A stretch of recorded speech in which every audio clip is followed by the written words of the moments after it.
studying about the 7 times in the scriptures. और इन दिनों में हम 7 बार या 7 समय का वचन में से अध्ययन कर रहे हैं। So we have seen about 3. और अभी तक केवल हम 3 बिंदु देखे हैं। First is atonement, that is salvation. और सबसे पहला उद्धार, And the second one is baptism. और दूसरा बपतिस्मा है। And then the third one, last Sunday we saw, that was intercession. और तीसरा जो पिछले रविवार हमने देखा वो मध्यस्थता की प्रार्थना। So today we will go into the 4th point. और आज हम चौथे बिंदु पर जाएंगे। So today's title is Praise and Worship. और आज का जो शीर्षक है स्तुति आराधना। When we read Psalms 119 verse 164. और जब हम 119 उसका 164 वचन पढ़ते हैं, The Bible says 7 times a day I praise you because of your righteous judgments. और बाइबल बताती है कि तेरे धर्म में नियमों के कारण मैं प्रतिदिन 7 बार तेरी स्तुति करता हूँ। 7 times I praise thee, the psalmist says. और वचनकार कहता है कि 7 बार मैं तेरी स्तुति करता हूँ। As I've already told you, 7 is the number of perfection. और जैसे मैं आपको पहले बता चुका हूँ, 7 जो है सिद्धता का अंक होता So है। our praise and worship must be complete. और हमारी स्तुति आराधना पूर्ण होनी चाहिए। We must be constantly praising the Lord. और हमें परमेश्वर की स्तुति निरंतर करते रहना है। Because when we read Psalms 34 and verse 1, और जब हम भजन उसका 34 उसका पहला वचन पढ़ते हैं, I will bless the Lord at all times, His praise shall continually be in my mouth. मैं हर समय यहोवा को धन्य कहा करूंगा, उसकी स्तुति निरंतर मेरे मुख से होती रहेगी। You go home and read Ephesians 5 and verse 20. और इफिसियों 5 उसका 20 वचन आप घर जाकर And पढ़िएगा। also Hebrews 13 and verse 15. और इब्रानी 13 उसका 15 वचन भी। Where we read that we have to continuously give praise unto the Lord. और जहाँ हम इस बात को पढ़ते हैं कि हमें परमेश्वर को निरंतर आराधना देने की आवश्यकता है। Why should we praise the Lord? और क्यों हमें परमेश्वर की स्तुति आराधना करना है? Why? क्यों? You tell me. और आप मुझे बताएं। Huh?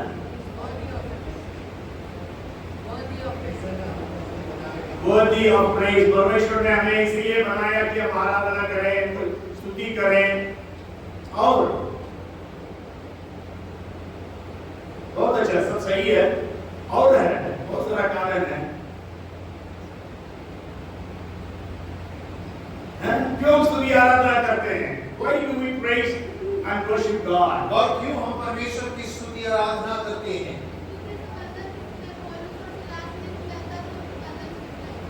पता भूल गए थे। Okay, okay. Anybody? परमेश्वर की उपस्थिति, हमारे स्तुतियों के बीच में परमेश्वर विराजमान होता है। ओके, और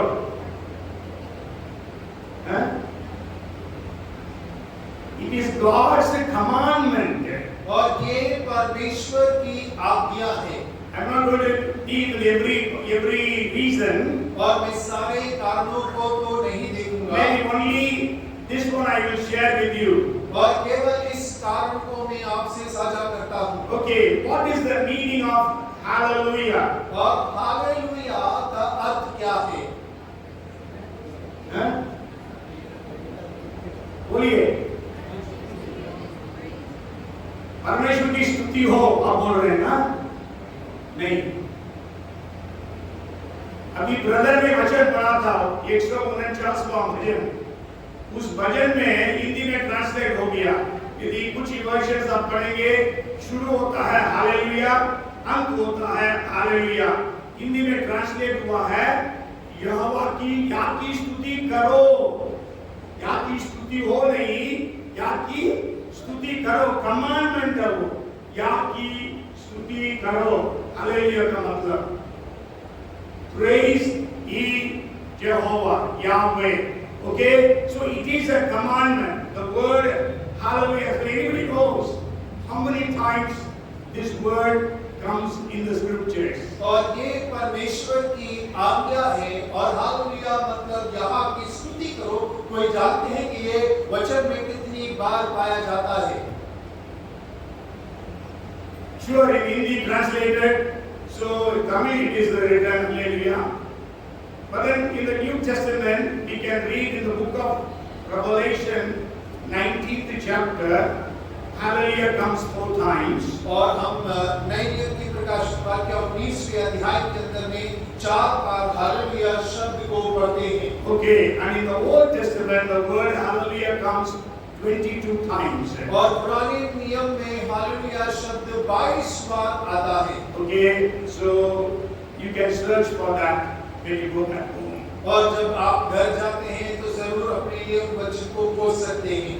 We worship God, praise God, because God dwells in the midst of praises. और हम परमेश्वर की स्तुति करते हैं, आराधना करते हैं क्योंकि परमेश्वर अपने लोगों की स्तुति आराधना के मध्य में So that's निवास why करता है। on Sundays when we praise and worship, we feel the presence of God in our midst. और यही कारण है कि रविवार जब हम स्तुति आराधना करते हैं हम अपने मध्य परमेश्वर की उपस्थिति को महसूस When करते we हैं। praise and worship God, the power of God is released.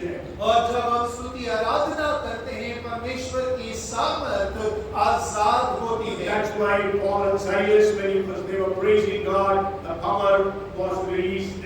और यही कारण था कि जब पौल और सिलास स्तुति आराधना कर रहे थे परमेश्वर का सामर्थ वहां प्रकट हुआ। We praise God because He is worthy of praise. और हम इसलिए स्तुति करते हैं कि परमेश्वर स्तुति के योग्य परमेश्वर है। And we praise God because we are made or we are created, we are called, we are chosen to praise God. और हम परमेश्वर की स्तुति इसलिए करते हैं क्योंकि हम बनाए गए, रचे गए, बुलाए गए, अलग किए गए, चुने गए हैं कि हम परमेश्वर की आराधना करें। If anybody asks you, what is your job? और यदि कोई आपसे पूछता है कि आपका कार्य क्या है, Then you tell your job. और तब आप अपना कार्य बताएं। But there is only one job that is eternal. और केवल एक ही काम है जो अनंत है। That is praise and worship. और वो है स्तुति आराधना। Our jobs, our ministries, they all end with this world. और हमारी नौकरियां, हमारी सेवकाइयां इस संसार के साथ में अंत हो जाती हैं। And then the 7th point I want to share is when we worship, it inspires Jesus to perform miracles. और अगला बिंदु है कि जब हम स्तुति आराधना करते हैं वो यीशु को प्रभावित करता है कि वो चिन्ह और चमत्कार में कार्य करे। And also when we worship God, our curses are cancelled. और उसके साथ में जब हम आराधना करते हैं हमारे जितने श्राप हैं वो निरस्त हो जाते हैं। When the leper came and worshipped Jesus, और जब उस कोढ़ी ने आकर यीशु की आराधना की, हिंदी it says दंडवत किया शब्द लिखा है, English worshipped. 8 Matthew 8 verses 2 to 4. When he worshipped, we know his curse was changed. और मत्ती उसके 2:4 में आप पढ़ेंगे हिंदी में इस प्रकार लिखा है उसने दंडवत किया। ऐसी बात लिखा है उसने जब आराधना की उसके सारे श्राप निरस्त हो गए। And also when Jairus, when he worshipped Jesus, Jesus was inspired to raise his dead daughter to life. और याईर ने भी जब यीशु मसीह की आराधना की यीशु मसीह प्रभावित हो गया कि वहां उसकी बेटी को जिंदा करने का चमत्कार करे। But today I want to share with you 7 ingredients that are needed for our worship to be acceptable to God. और आज मैं ऐसे 7 मुख्य तत्वों को आपके साथ में बांटूंगा जो हमारी आराधना को परमेश्वर के योग्य ठहराती है। Whenever you cook food, और जब कभी आप कोई भोजन पकाते हैं, then you see the ingredients what are needed. और तब आप मसालों को खोजते हैं कि कौन-कौन से मसालों की आवश्यकता पड़ेगी। If there is anything lacking, you go home, go to the shop and buy. और यदि किसी मसाले की कमी पड़ती है तो आप दुकान जाकर उसकी खरीदारी करते हैं। Nowadays it is so easy. You call the Blinkit. Blinkit brings you the things in your house. और इन दिनों में बड़ा आसान हो गया है, आप ब्लिंकिट को बुलाते हैं और ब्लिंकिट आपके सामान को आपके घर तक पहुंचाता है। Okay, so in everything you will read ingredients. और हर एक चीज के अंदर में आपको मुख्य तत्व या मसालों को पढ़ते हैं। Every Sunday when we come here, we praise and worship God. और हर रविवार जब हम यहाँ आते हैं, हम परमेश्वर की स्तुति आराधना करते हैं। We have to understand, is it acceptable to God? और हमें इस बात को समझने की आवश्यकता है, क्या ये परमेश्वर के प्रति ग्रहण योग्य है या नहीं है। When we read Genesis chapter 8 and verse 21, जब हम उत्पत्ति 8 उसके 21वें वचन को पढ़ते हैं, it says that the Lord smelled a soothing aroma, the first part. और वहाँ लिखा है, इस पर यहोवा ने सुखदायक सुगंध पाकर सोचा। Yes, you know when after the flood, और बाढ़ के बाद, महाप्रलय के बाद में, when Noah worshipped God, और जब नूह ने परमेश्वर की आराधना की, the Bible says that the Lord smelled it as a soothing aroma. और बाइबल बताती है कि यहोवा ने सुखदायक सुगंध पाकर सोचा। Okay, then we know about Cain and Abel. और उसके बाद में हम के और हाबिल के बारे में जानते हैं। They also offered sacrifice, or else they also praised and worshipped. और उन लोगों ने भी परमेश्वर के प्रति भेंट को चढ़ाया, अपनी स्तुति आराधना परमेश्वर के सम्मुख में लेके गए। God accepted Abel and his sacrifice, the Bible says. और बाइबल बताती है कि परमेश्वर ने हाबिल और उसके भेंट को स्वीकार कर लिया। But God did not accept Cain and his offering. लेकिन परमेश्वर ने कैन और उसके बलिदान को स्वीकार नहीं किया। They both were brothers. और वो दोनों भाई थे। We are all brothers and sisters. और हम सभी भाई बहन यहाँ पर हैं। They both worship the same God. और दोनों एक ही परमेश्वर की आराधना करते We थे। all worship the same God. और हम सभी एक परमेश्वर की आराधना करते हैं। But is our worship acceptable or not? और लेकिन क्या हम सब की आराधना परमेश्वर के लिए ग्रहण योग्य है या नहीं है। So I want to give to you 7 different ingredients that are very necessary in our worship. और मैं आपको 7 ऐसे तत्व या मसाले देना चाहता हूँ जो हम सभी की आराधना में बहुत आवश्यक है। It is in the acronym of worship. Worship acronym. और ये आराधना का क्रम है। Okay, worship acronym in English, WORSHIP, 7 points. और देखिए अंग्रेजी में जो वर्शिप शब्द है उसके अनुसार उसके शब्द आते हैं। So first alphabet is W. और सबसे पहले W। So whenever we are worshiping God, और जब कभी हम परमेश्वर की आराधना करते हैं, we must be filled with wonder and amazement about God. और हमेशा हमें परमेश्वर के अद्भुत कार्यों के बारे में अचंभित और उससे भर जाना चाहिए। Yes, we must be wonderstruck. In other words, wonderstruck. और दूसरे शब्दों में कहा जाए तो हम अचंभित हो जाने चाहिए। Yes, whenever we come into the presence of God, और जब कभी हम परमेश्वर की उपस्थिति में आते हैं, so we have to be filled with awe and wonder on seeing how great our God is. और हमेशा हमें अचंभित हो जाना चाहिए, अचंभा करना चाहिए कि हमारा परमेश्वर कितना महान है। Yes, that's why the singer writes, then sings my soul, my Savior God to thee, how great thou art, how great thou art. और इसीलिए गीतकार इस प्रकार कहता है कि हे मेरे आत्मा इस गीत को गा कि मेरा परमेश्वर कितना महान और कितना सामर्थी है। When we read Psalms 8 and verse 3 and 4, और जब हम भजन 8 उसका 3 और 4 पढ़ते हैं, there the psalmist says, when I consider your heavens, the work of your fingers, the moon and the stars which you have ordained, what is man that you are mindful of him, and the son of man that you visit him? 8, 3 and 4.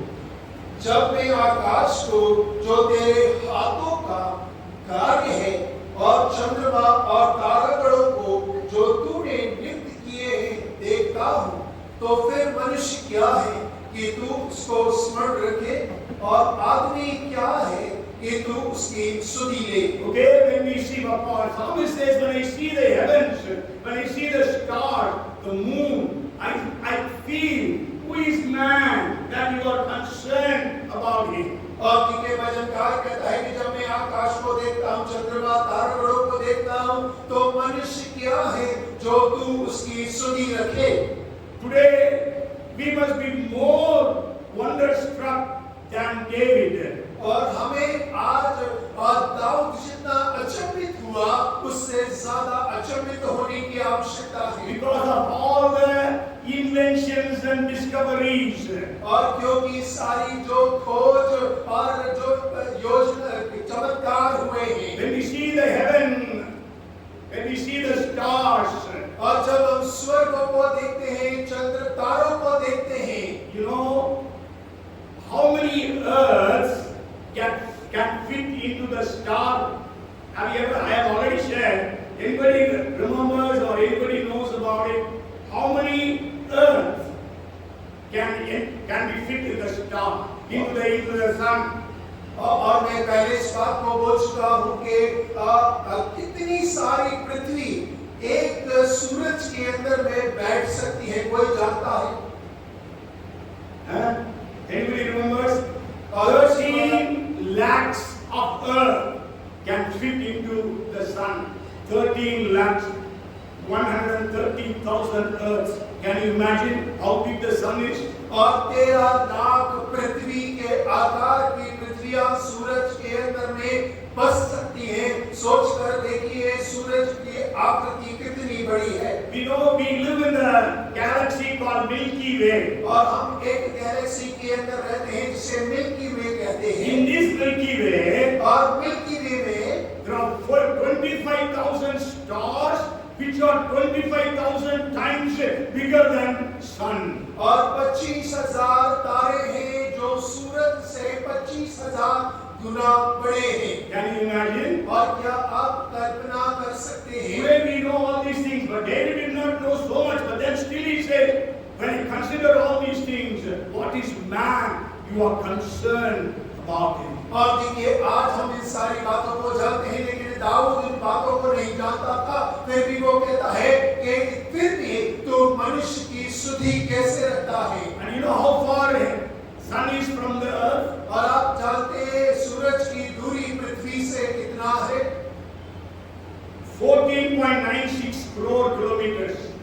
और 14.9 crore kilometre की दूरी पर है। 449.6 million. So that's how far sun is. और इतनी दूरी पर सूरज है। So when I see all these things, और इन सारी बातों को जब मैं देखता हूँ, Jesus came and died for you and me. और यीशु मसीह आपके और मेरे लिए आकर मर गया। So when we worship God, और जब हम परमेश्वर की आराधना करते हैं, we must be filled with wonder and amazement. और हमें परमेश्वर के अद्भुत कार्यों से भर जाना चाहिए। If you read the Psalms 145 and verse 3, और यदि आप भजन 145 उसका 3रा वचन पढ़ें, great is the Lord and greatly to be praised, and his greatness is unsearchable. यहोवा महान और अति स्तुति के योग्य है और उसकी बड़ाई अगम्य है। What we know about God is just a tip of the iceberg. और देखिए परमेश्वर के बारे में जो जानते हैं वो एक बड़े पर्वत की केवल एक छोटी सी चोटी है। Maybe on the seashore, what we know about God is just like one grain of sand on the seashore.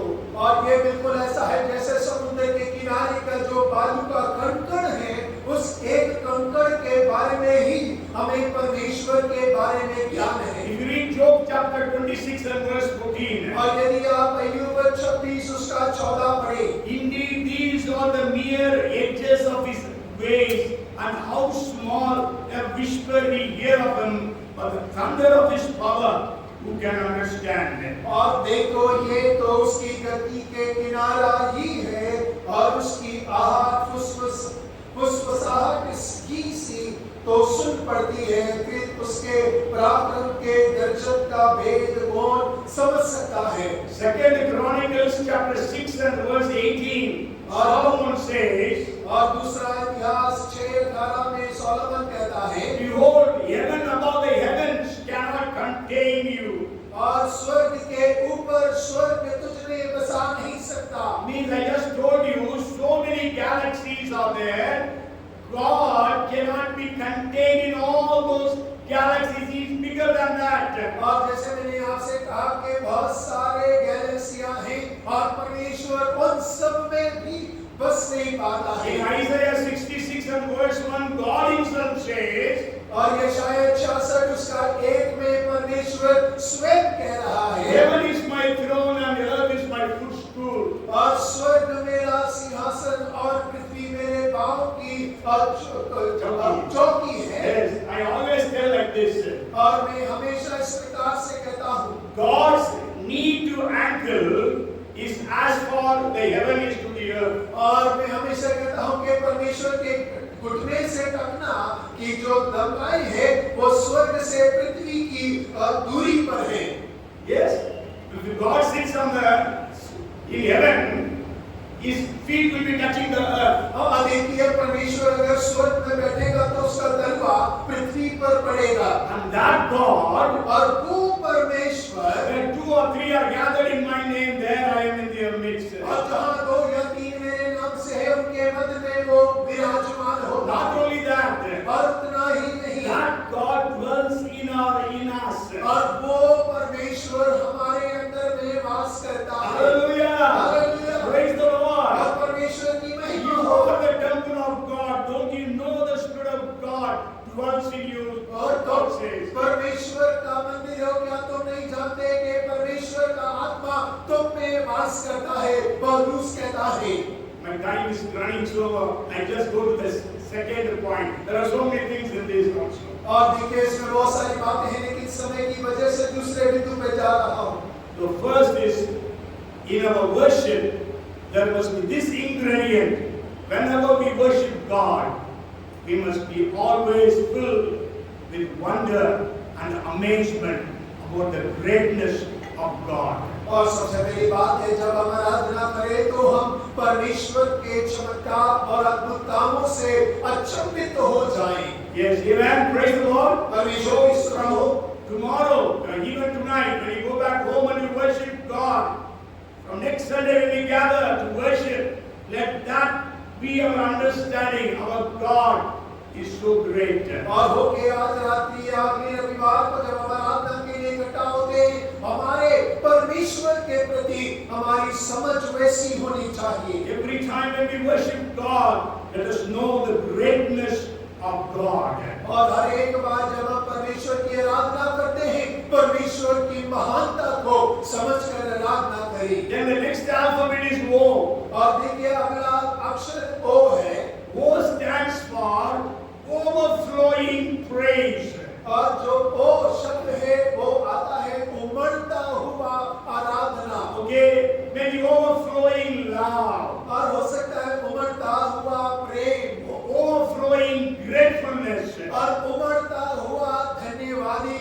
You know, Bible says that we have to love the Lord God with all of our heart, all of our soul, all of our mind, and all of our strength. और Bible बताती है हमें परमेश्वर को अपने मन से, प्राण से, तन से प्रेम करना है। See, in 103rd Psalm, verses 1 and 2, the psalmist says, और भजन 103 उसके 1 और 2 वचन में भजनकार कहता है, bless the Lord, O my soul, and all that is within me. Bless His holy name. Bless the Lord, O my soul, and forget not all His benefits. और हे मेरे मन यहोवा को धन्य कहे, और जो कुछ मुझ में है वह उसके पवित्र नाम को धन्य कहे। हे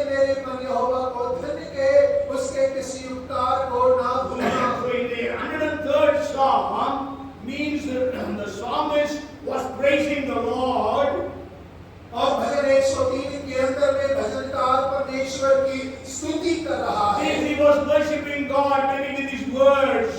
और हो सकता है वो अपने शब्दों के साथ परमेश्वर की आराधना कर रहा And है। maybe he was lacking words. और हो सकता है कि उसको शब्दों की कमी पड़ रही हो। So he is telling his soul. और वो अपने मन से कह रहा है, Oh, bless the Lord, oh my soul. और हे मेरे मन यहोवा को धन्य कहे, And all that is within me. और जो कुछ मुझ में है वो सब। Yes, it is not enough I just praise the Lord with my mouth and my lips. और केवल अपने मुंह से और अपने शब्दों से परमेश्वर की आराधना नहीं करना चाहता। It is not enough that I just raise my hands and worship God. और ये काफी नहीं कि अपने हाथों को उठा के परमेश्वर की आराधना But करें। everything inside of me, like everything, my heart, my lungs, my liver, my kidney, every organ in my body, worship God. और हर एक चीज जो मेरे तन के अंदर में, मेरा दिल, मेरे फेफड़े, मेरे गुर्दे, हर एक भाग परमेश्वर की आराधना करे। He was overflowing with praise and worship. और वो परमेश्वर की स्तुति और आराधना से उमड़ रहा But है। when he came to 148th Psalm, और लेकिन जब भजन 148 में आता है, go home and read that Psalm और जाकर आप घर पर पढ़िएगा and understand that. और उसको समझते हैं। And maybe I'll just share a couple of things about that. और उसके बारे में कुछ बातों को बोलता हूँ। You know, it was not enough for him to worship God himself. और वो उसके लिए पर्याप्त नहीं था कि वो अपने शब्दों में आराधना कर रहा है। Then he's calling the things in the heavens to worship God. और वो स्वर्ग की चीजों को बुला रहा है कि परमेश्वर की आराधना करे। Let me read verses 1 to 4. और 1 से 4 आपके लिए पढ़ रहा हूँ। He says, praise the Lord from the heavens. Praise him in the heights. Praise him all his angels. Praise him all his hosts. Praise him sun and moon.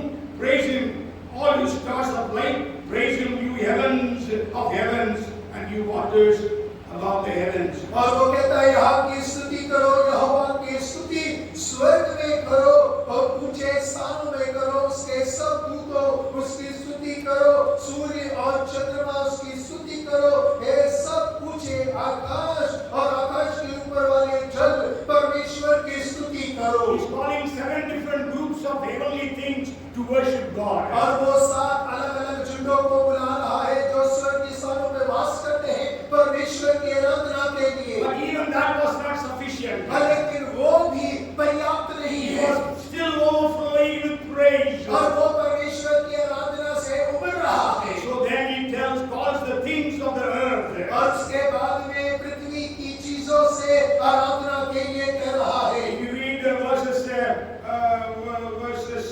7 to 12. और यदि आप 7वें वचन से लेकर 12 वचन तक पढ़ेंगे, Maybe we just read 1 or 2 verses. 7th verse, praise the Lord from the earth, you great sea creatures and all the depths, fire and hail, snow and clouds, stormy wind fulfilling his word, mountains and his hills, fruitful trees and all sellers. और पृथ्वी में से यहोवा की स्तुति करो, हे गहरे सागर, हे अग्नि, हे गोलो, हे him, हे पूरे और वचन मानने वाले प्रचंड वायु पहाड़ों सब कीलो परमेश्वर की आराधना करो। Till 12th verse, he is calling different things on the face of this earth. बार 12वें वचन तक वो पृथ्वी की अलग-अलग लोगों को चीजों को बुला रहा है परमेश्वर की आराधना करने के लिए। He is calling the kings to worship God. और वो राजाओं को बुलाता है परमेश्वर की आराधना करने के Calling लिए। the princes and the judges. और वो जवानों को, न्यायियों को बुला रहा है। Calling the old men and children.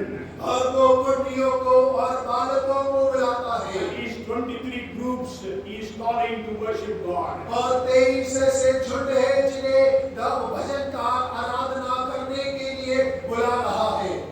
What are the ingredients for right worship? और सही आराधना के मुख्य तत्व क्या है? First, we must be full of wonder and amazement. और पहला है हमें परमेश्वर के अचंभे से चकित होना है। And then the second one is there must be overflowing praise and gratitude and love towards God. और दूसरा है हमें परमेश्वर के प्रेम के प्रति, धन्यवाद के प्रति उमड़ता हुआ होना है।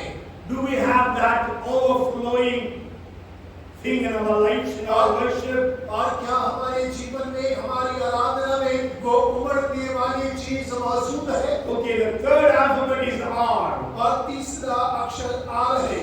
R stands for reverence. और आर से आदर की बात आती है। When we read the 33rd Psalm and verse 8, और जब भजन 33 उसका 8 हम पढ़ते let हैं, all the earth fear the Lord, and all the inhabitants of the world stand in awe of Him. और सारी पृथ्वी के लोगों यहोवा से डरे, जगत के सब निवासी उसका भय माने। Yes, there are a lot of verses about standing in awe, fearing God. और परमेश्वर के देखकर अचंभित होना, परमेश्वर के भय में खड़े होने के कई वचन हैं। Okay, yeah, just share some things about reverence. और थोड़ा आदर के बारे में बातों को बांटे। When an elderly person comes inside, what we do? और जब कोई बुजुर्ग व्यक्ति आता है तो हम क्या करते हैं? Tell me. We all stand. और हम सभी खड़े हो जाते And हैं। I want to tell you, in the tabernacle, our court, holy place, most holy place, there is no chair to sit. और मैं आपसे कहना चाहता हूँ, तम्बू के अंदर में, बाहरी आंगन, पवित्र स्थान और महापवित्र स्थान के अंदर में कोई भी बैठने के लिए चीज नहीं था। Because reverence to God. क्योंकि परमेश्वर के प्रति आदर देना है। That's why we all stand when we worship. और यही कारण है कि जब हम परमेश्वर की आराधना करते हैं, हम सभी खड़े हो जाते हैं। Sure, I know some of us are not healthy, or are not able to stand, so no problem. God understands that. और जरूर हम में से कुछ लोग शरीर से कमजोर हैं, हम खड़े नहीं हो पाते हैं। परमेश्वर इस बात को जानता और समझता भी है। Even in between, I was not able to stand for almost 2-3 years. I didn't stand during worship time. और देखिए, कुछ समय पहले 2-3 साल तक मैं भी आराधना के समय पर खड़ा नहीं हो पाता But था। by God's grace, I'm able to stand these days. और लेकिन परमेश्वर का अनुग्रह हो के इन दिनों में मैं आराधना में खड़ा हो पाता हूँ। You all may remember Rajananti. Rajananti. और आप सभी को राजनंदी याद होंगे। Even when she was 90 years of age, और 90 साल की उम्र में भी during the entire worship, she used to stand. और पूरी आराधना के समय वो खड़ी रहती थी। And she never missed Sunday service. और वो कभी भी रविवार आराधना से वंचित नहीं होती थी। Yes, I think at what age did she die? 92? 93? So towards the end, maybe till 92 years of her age, every Sunday she was in the church. और अपने 92 उम्र में भी वो हर रविवार को कलीसिया आया करती थी। Towards the end, she fell down and had a fracture, so she could not come. और अंतिम दिनों में जब वो गिर गई, उनकी हड्डी टूट गई थी, उसी कारण से वो कलीसिया में नहीं So uh let us give reverence to God by attending Sunday church. और हो कि हम परमेश्वर को आदर दें रविवार की सभा में सम्मिलित होने के द्वारा। And in this, the second point I want to share with you is, और दूसरा बिंदु जो मैं आपसे बांटना चाहता हूँ, whenever we go to meet the chief minister or the governor, और जब कभी हम मुख्यमंत्री या गवर्नर से मिलने जाते हैं, we have to hand over, surrender our mobiles at one point. और हमें एक स्थान पर अपने मोबाइल को, पर्स को जमा करना होता है। Not purse, but mobiles. और मोबाइल को जमा करना होता है। Even if it is a costly mobile, you have to surrender. और भले ही कितना महंगा क्यों ना हो, आपको वहाँ पे जमा करना है। So whenever we come to church, at least make it a point to switch off your mobiles. और हो के जब कभी हम कलीसिया में आते हैं, एक बात बना लें कि हम अपने मोबाइल को बंद करके आए। Yes, sure, you may be busy. Maybe if there is some emergency in your house or family or in your business, maybe you can keep it on silent mode. और हो सकता है कि आप व्यस्त होंगे, लेकिन किसी भी आपातकालीन सेवा के समय पर आप अपने मोबाइल को ऑन रख सकते हैं, लेकिन ध्वनि बंद करके। Okay, and see to it that you don't attend the calls when the church is on, because it disturbs others also. और जब आपका फोन आता है कलीसिया के चलने के समय पर, वो दूसरों को भी विचलित करता है, डिस्टर्ब करता है। And the third point I want to share in reverence is, और तीसरा बिंदु जो परमेश्वर के आदर में बांटना चाहता हूँ, we may not have time to read the scriptures. You go home and read Leviticus chapter 10 verses 1 and 2. और 1 and 3. और 10 अध्याय उसका 1 से लेकर 30 वचन तक। You know, Aaron had 4 sons. और हारून के 4 बेटे थे। They are all priests. और सारे के सारे याजक थे। And they were Nadab, Abihu, Eleazar, Ithamar. और नादाब, अबीहू, Eleazar, Ithamar.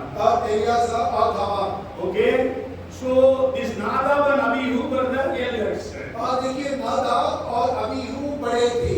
And what they did was, और उन्होंने क्या किया? they brought fire from their house. और वो आग को अपने घर से लेकर आए। Actually, God wanted to set fire, और परमेश्वर वहाँ आग जलाना चाहता था। but then they brought fire from outside. और लेकिन वो अपने घर के चूल्हे से आग लेकर आते हैं। The Bible says God struck them dead. और बाइबल कहती है कि परमेश्वर ने उन्हें वहीं भस्म कर दिया। So that's how God treated His tabernacle. और परमेश्वर इस प्रकार अपने तंबू में व्यवहार किया करता था। We all know about Uzzah. और हम सभी उज़ा के बारे में जानते हैं। You know, he was the son, one of the sons of the high priest of that time. और उस समय के महायाजकों में से एक बेटा था। And David wanted to bring the Ark of the Covenant into the city of Jerusalem. और दाऊद यरूशलेम के अंदर में परमेश्वर के वाचा को संदूक को लाना चाहता We था। read about it in 2 Samuel chapter 6 and also 1 Chronicles chapter 13. और दूसरा सामुएल 6 में और पहला इतिहास 13 में हम इसके बारे में पढ़ते हैं। So as the Ark of the Covenant was going on the bullock cart, और जैसे वाचा का संदूक बैलगाड़ी में जा रहा था, the bullock cart was disbalanced. और बैलगाड़ी में ठोकर लग गई। So this Uzzah stretched forth his hand to hold the Ark of the Covenant. और उज़ा ने वाचा के संदूक को गिरने से बचाने के लिए अपने हाथ को बढ़ा दिया। And he was struck dead there. और बाइबल कहती है कि वो वहीं पर मर गया। There was a king by name of Uzziah. और एक राजा जिसका नाम उज़्ज़ाया He था, was a very good king. और वो बहुत अच्छा राजा था। God gave him great victories and great achievements and successes. और परमेश्वर ने उसे कई विजय दिलाई, कई सफलताओं को दिया, उसको संपन्न बनाया। Okay, but then when he became very famous, और लेकिन जब वो बहुत प्रसिद्ध बन गया, pride came into him. और घमंड उसमें आ गया, He went into the temple, और वो मंदिर में गया, began to use the incense, और वहाँ के इत्र का इस्तेमाल करने लगा, धूप का। and then the high priest stopped him. और महायाजक ने उसे रोका, But then he got angry. और उसे क्रोध आ गया। The Bible says then and there he became leprous on his forehead, and then it spread around. और बाइबल कहती है कि वहीं पर उसके सर पर कोढ़ आ गया, पूरे शरीर में फैल गया। Okay, so that's why whenever we worship God, we need to have reverence to God. जब कभी हम परमेश्वर की आराधना करते हैं, परमेश्वर के प्रति हमें आदर मन में रखना चाहिए। So it is not a time to play or talk to one another. और ये खेलने का समय नहीं, एक दूसरे से बतियाने का समय It नहीं is a होता। time to show our respect, our honor, our praises unto our God. और ये समय है कि हम अपने परमेश्वर के प्रति अपने आदर, सम्मान और उसके आदर को दर्शाएं। In Hebrews 12:29, Paul says, और इब्रानी 12:30 में पौलुस कहता है, our God is a consuming fire. और हमारा परमेश्वर भस्म करने वाली आग है। In Hebrews 10:31, he again says, और इब्रानी 10:31 में दोबारा से कहता है, it is a fearful thing to fall into the hands of God. और परमेश्वर के हाथ में पड़ना बहुत भयानक बात है। So when we और जब हम परमेश्वर को आदर देते हैं, so we must make it a point to be in the church on time.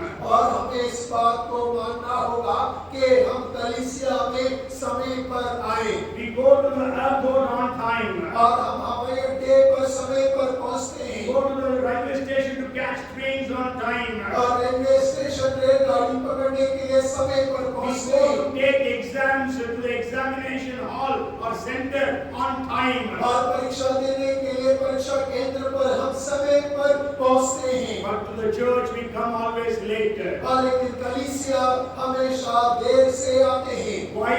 और क्यों? This is actually a sign of disrespecting God. और हकीकत में ये परमेश्वर के अनादर करने का चिन्ह है जो हम दिखाते हैं। When it is 5 o'clock, God comes at 5 o'clock here. और यदि 5 बजे है तो परमेश्वर 5 बजे यहाँ पर मौजूद होता Sure, है। you have some other commitments because of which you are coming late, no problem. God knows that. But habitually coming late. Okay, now अभी तो worship का time है, गाना गा रहे होंगे.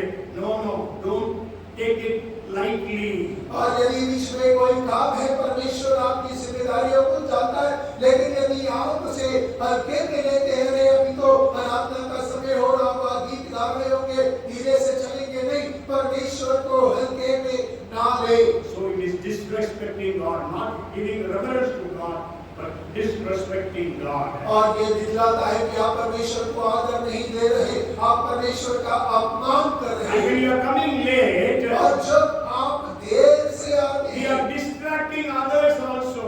और उसके साथ साथ हम दूसरों के ध्यान को भी भटकाते हैं। Maybe you come, so some people who are worshiping, they are disturbed. और होता है कि जब आप देर आते हैं, कोई आराधना कर रहा होता है, उसका ध्यान भटक जाता है, Then you miss God's moment. और आप परमेश्वर के क्षण से वंचित हो जाते हैं। Yes, maybe God wanted to meet you at some point, but you were late and so you missed it. और परमेश्वर हो सकता है कि कुछ क्षण में आपसे मुलाकात करना चाहता है, लेकिन आप देर से आते हैं और उस क्षण से वंचित हो जाते And हैं। also you are giving a wrong message. और उसके साथ साथ आप एक गलत संदेश को दे रहे हैं, To your own children, और अपने बच्चों को to others also. और दूसरों को भी।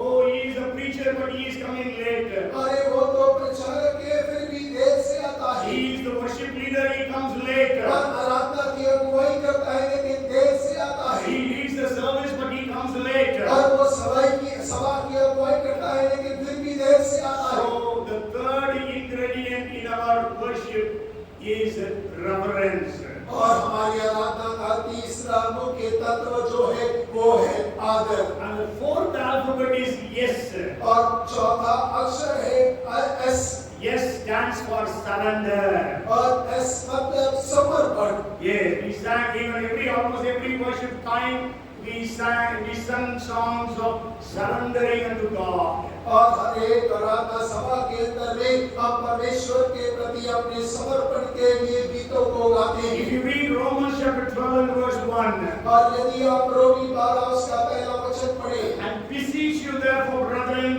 by the mercies of God, that you present your bodies a living sacrifice, holy, acceptable to God, which is your reasonable or worthy worship. और इसीलिए है भाइयों, मैं तुमसे परमेश्वर की दया स्मरण दिलाकर विनती करता हूँ, अपने शरीरों को जीवित और पवित्र और परमेश्वर को भाता हुआ बलिदान करके चढ़ाओ, ये तुम्हारी आत्मिक सेवा है। Yes, we have to surrender ourselves. और हमें अपने आप को समर्पण करना है। When we read in Revelation chapter 4 verses 10 and 11, और जब हम प्रकाशित वाक्य 4 अध्याय का 10 और 11 पढ़ते there हैं, we read they cast their crowns before the throne. और वहाँ पर पढ़ते हैं कि वो अपने मुकुट को सिंहासन के सामने डाल देंगे। Yes, that is actually showing you are surrendering your achievements, your successes and your awards and rewards. और ये दिखलाता है कि आप अपनी सफलता को, अपने सम्मान को, पुरस्कार को परमेश्वर के सामने समर्पण करते हैं। When we read Genesis chapter 22, और जब हम उत्पत्ति उसका 22 अध्याय पढ़ते हैं, second verse, और दूसरा वचन, Then he means God said, take now your son, your only son Isaac, whom you love, and go to the land of Moriah and offer him there as a burnt offering on one of the mountains of which I shall tell you. उसने कहा अपने पुत्र को अर्थात अपने इकलौते पुत्र इसहाक को जिससे तू प्रेम रखता है संग लेकर मोरिया देश को चला जा और वहां उसको एक पहाड़ के ऊपर जो मैं तुझे बताऊंगा वो बलि करके चढ़ा.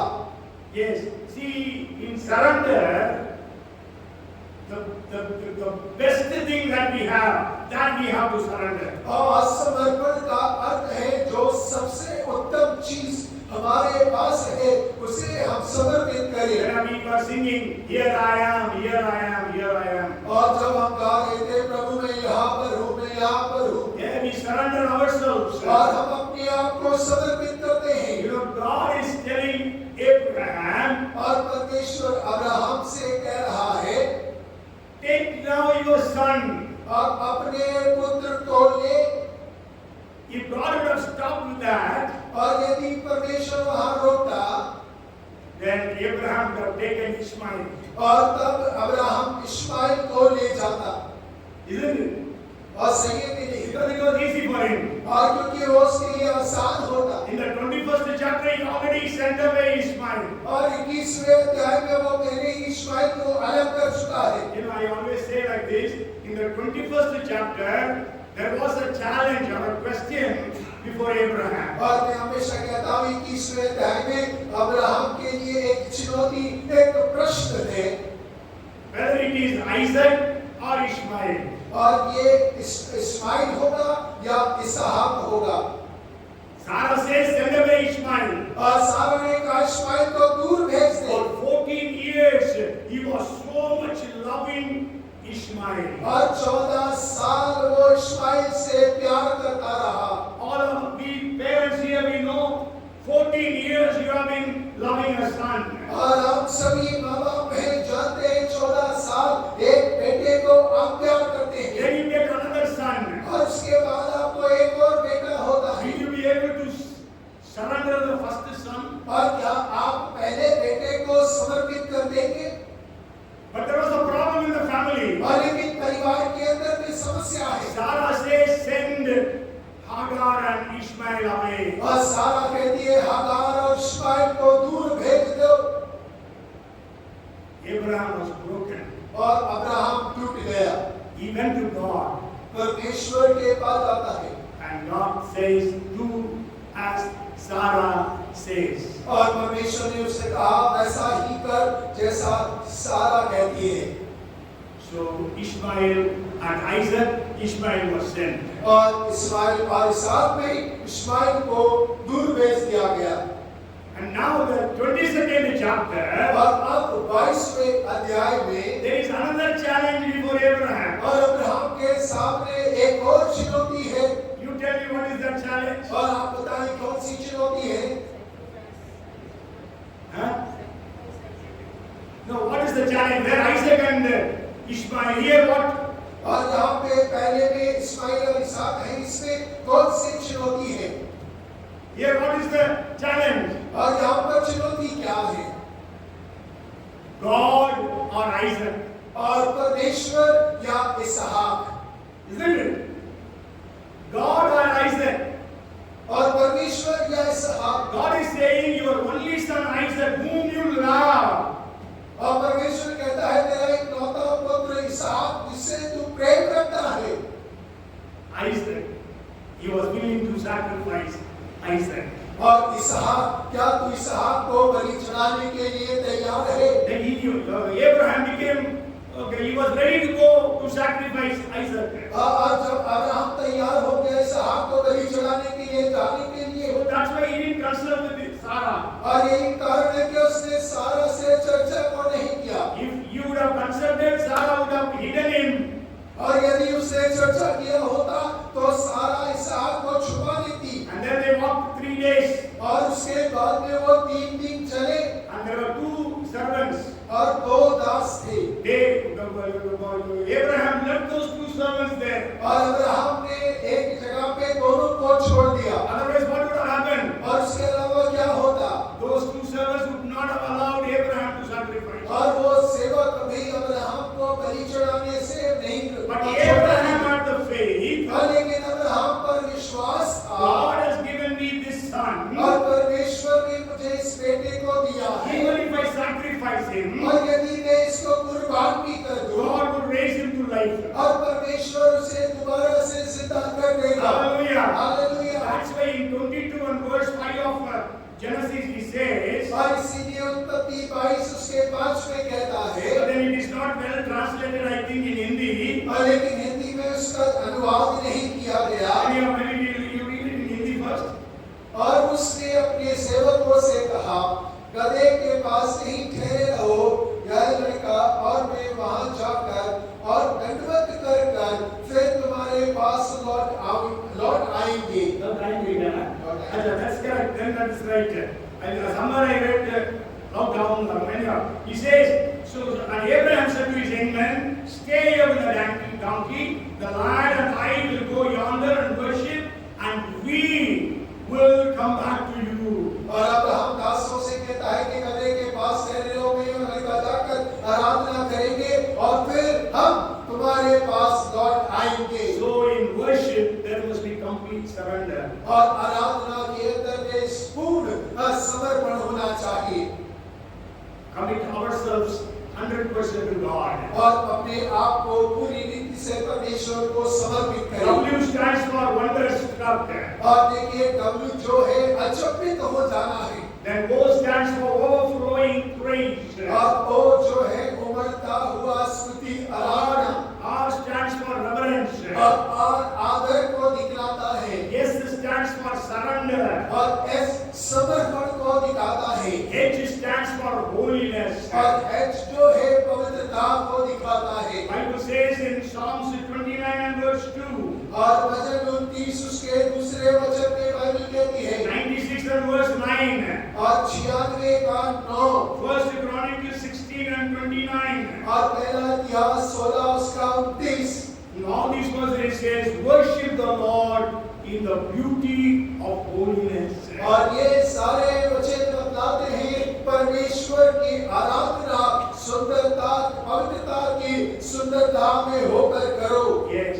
So we have to worship God in holiness. और हमें परमेश्वर की आराधना पवित्रता से करना है। Blessed are the pure in heart, they shall see God. और धन्य है जो मन में शुद्ध है क्योंकि वे परमेश्वर को देखेंगे। Hebrews 12 and verse 14 says, without holiness it is impossible to see God. और इब्रानी 12:14 कहता है कि पवित्रता के बिना परमेश्वर को देखना अधूरा है। So we have to worship God in holiness. परमेश्वर की आराधना हमें पवित्रता में होकर करना है। Okay, why didn't God accept the offering or the sacrifice of Cain? और क्यों परमेश्वर ने कैन को और उसकी बलिदान को स्वीकार क्यों नहीं किया? You go home and read Genesis chapter 4. और आप घर जाकर उत्पत्ति उसका 4था अध्याय पढ़िएगा। Because there was sin in the life of Cain. और क्योंकि कैन के जीवन के अंदर में पाप मौजूद था। Genesis 4 and verse 7 says, और उत्पत्ति 4 उसका 7 कहता है, if you do well, will you not be accepted? And if you do not do well, sin lies at the door. और यदि तू भला करे तो क्या तेरी भेंट ग्रहण ना की जाएगी? और यदि तू भला ना करे तो पाप द्वार पर छिपा रहता है। Okay, so worship God in the beauty of holiness. और परमेश्वर की आराधना पवित्रता से शोभायमान होकर If करें। we worship God with sin, our worship will not be accepted. और यदि हम पाप के साथ आराधना करेंगे हमारी आराधना ग्रहण योग्य ना होगी। Maybe I don't know how many times we worship God with sin in our lives.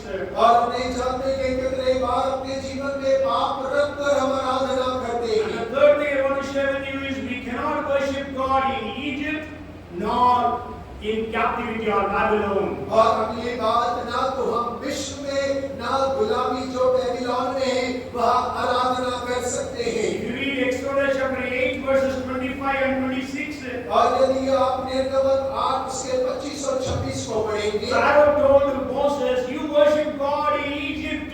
और फिरौन ने मूसा से कहा कि मिस्र में आराधना करो। Moses says, "No, we cannot worship God in Egypt, और मूसा ने कहा हम मिस्र में आराधना नहीं कर सकते, because Egypt represents sin. और क्योंकि मिस्र पाप को दर्शाता We है। cannot worship God in Babylon." और हम बेबीलोन में आराधना नहीं कर सकते। You go home and read Psalms 137 verses 1 to 4.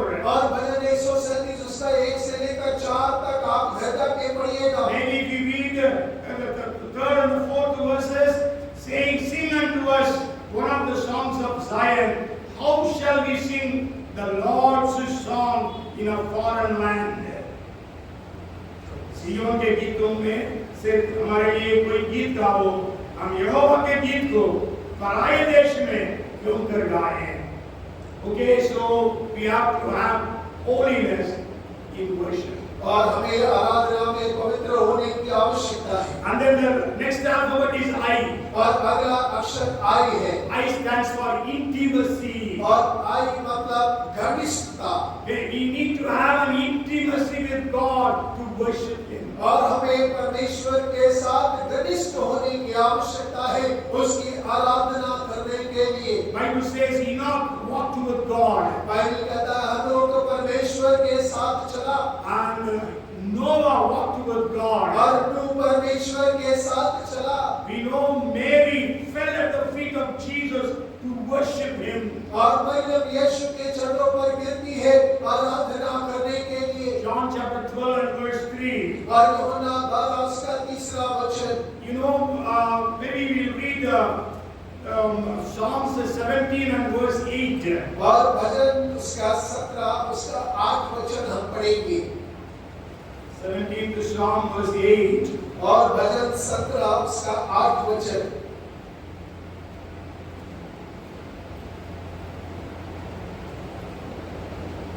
It says, "Keep me as the apple of your eye, hide me under the shadow of your wings." अपनी आंखों की पुतली के समान सुरक्षित रख, अपने पंखों के तले मुझे छिपा रख। When we read Zechariah chapter 2 and verse 8, और जब जकरिया 2 उसका 8 पढ़ते हैं, here the Bible says, "Whoever touches you touches the apple of God's eye." और जहाँ लिखा है जो कोई तुझे छूता है वो परमेश्वर की आंख की पुतली को छूता है। You know, Hebrew was a very rich language. और आप जानते हैं इब्रानी भाषा बहुत धनी भाषा है। And Zechariah chapter 2 and verse 8, where it says, "Whoever touches us touches the apple of God's eye." और जकरिया 2:8 कहता है यदि कोई हमको छूता है वो परमेश्वर की आंख की पुतली को छूता है। Can anyone touch the eye of apple of God's eye? और क्या कोई परमेश्वर की आंख की पुतली को छू सकता है? Nobody can touch your apple of your eye. और कोई आपकी आंख की पुतली को नहीं छू सकता है। If somebody comes, it automatically closes. और यदि कोई उंगली बढ़ाता भी है तो अपनी आंख बंद हो जाती है। How can somebody touch the eye of God's apple of God's eye? और फिर कोई कैसे परमेश्वर की आंख की पुतली को छू सकता है? And you know, in 17 and verse 8, the psalmist says, "Keep me as the apple of your eye." और भजन 17 उसका 8 में भजनकार कहता है मुझे अपनी आंख की पुतली के समान सुरक्षित रख। Yes, actually here, see there the Hebrew word in Zechariah 2:8 is actually the apple of God's eye. और जकरिया 2:8 में वहां पर लिखा परमेश्वर की आंख की पुतली के बारे में। Hebrew word. और इब्रानी शब्द That word is Baba. और बाबा इब्रानी शब्द इस्तेमाल किया But गया। in Psalms 17 and verse 8, और भजन 17 उसका 8 वचन, the Hebrew word that is used is Aishon. और यहाँ पर इब्रानी शब्द आयशोन का इस्तेमाल किया गया है। Anybody remembers? I have preached it. Anybody remembers what is Aishon in Hebrew mean? और आयशोन इब्रानी शब्द जो है उसका क्या अर्थ होता है? Anybody remembers? और किसी को याद है? Many times I have preached it. और Yes, the little man on the eye. means little man of light. If I come close to you, what will happen if I come close to Danny's eye? What will I see in Danny's eye? You know? और देखिए अगर मैं Danny के आँख नजदीक में आऊं तो डैनी की आँख के अंदर में क्या दिखाई देगा? My image will be seen. और मेरी आकृति नजर आएगी। Small man, है ना? और छोटा आकृति नजर आएगा। Little man of the eye. और छोटा मनुष्य आँख का। When he says, Lord, hide me in the apple of your eye. और जब हम कहते हैं परमेश्वर मुझे अपनी आँख की पुतली से समान सुरक्षित रख, the word used is Aishon.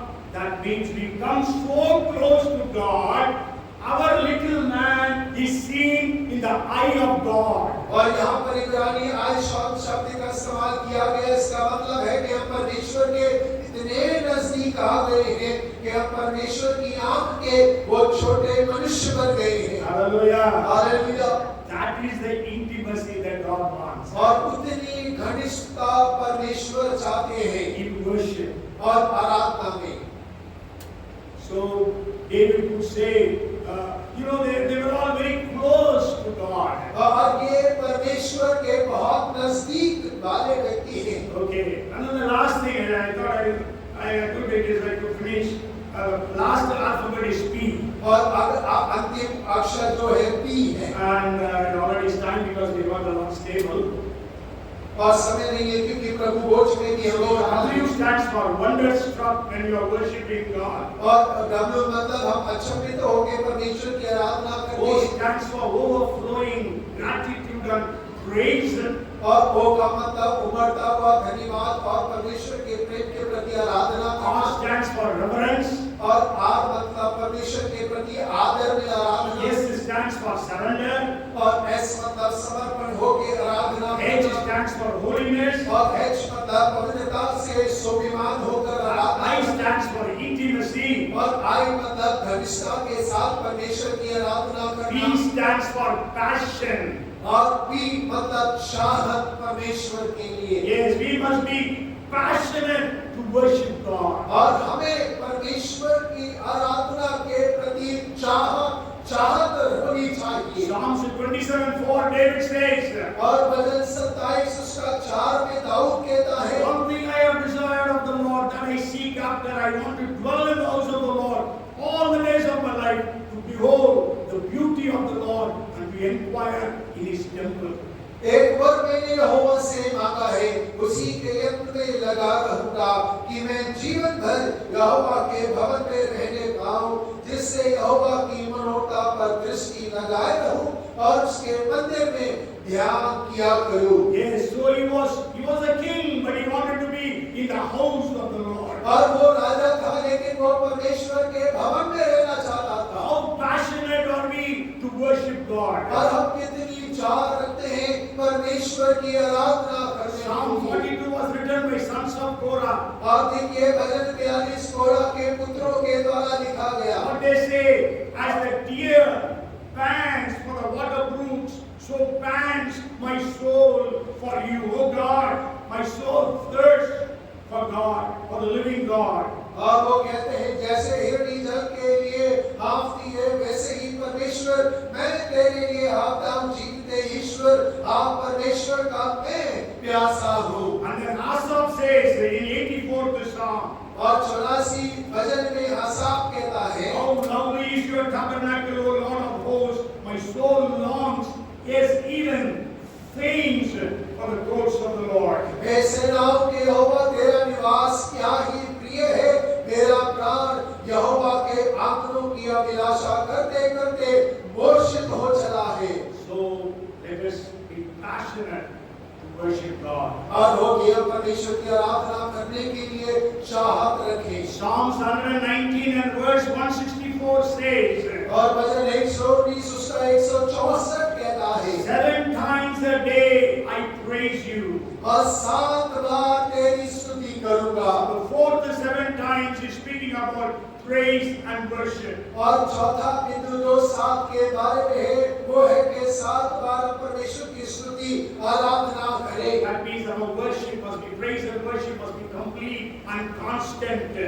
और जिसका मतलब होता है कि हमारी आराधना पूर्ण होनी चाहिए, निरंतर होनी चाहिए। May the Lord fill every one of us with the spirit of worship. और हो के परमेश्वर हम में से हर एक को आराधना की आत्मा से भरे। The only thing that we'll be doing in eternity is worshiping God. और केवल एक ही कार्य है जो हम अनंतता तक करेंगे, वो है परमेश्वर की आराधना। Let it start now itself. और हो के अभी से हम आरंभ कर दें। Father, in the name of Jesus, और पिता यीशु के नाम में forgive all the shortcomings in our praise and worship. और परमेश्वर हमारी स्तुति आराधना की सारी कमियों को माफ कर। And give every one of us the grace and the 7 ingredients to worship you in the way that is acceptable in your presence. और परमेश्वर हम सभी को तू अनुग्रह प्रदान कर और वो 7 मसाले जो आराधना के लिए तत्वों की आवश्यकता है आप हमें से हर एक को